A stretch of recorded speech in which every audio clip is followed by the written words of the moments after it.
Hi guys, welcome to another tutorial. In this tutorial, I will show you how to schedule a meeting in Microsoft Teams. Are you ready? So let's get started. So this is Microsoft Teams. In the left side, we have different options, which is chat, meet, communicate, and calendars.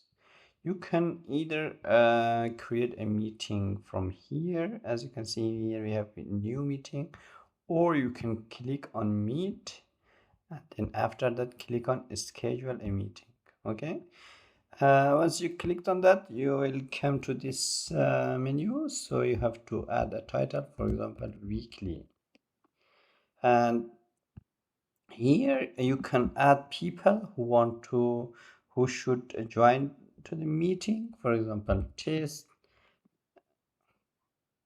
at gmail.com. So I'm going to just test, and you can put many participants. You can click here and you can add, yeah, many people. So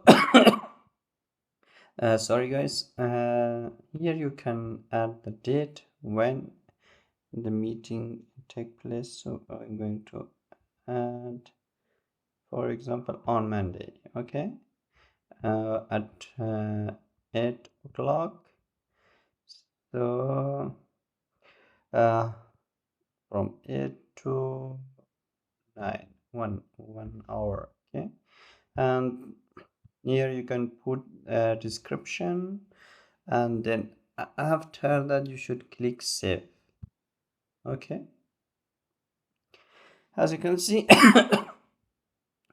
the meeting has been created from 8 to 9 weekly. That's it guys, hope you will like it. If you have any question, drop them in the comment section. See you in the next video.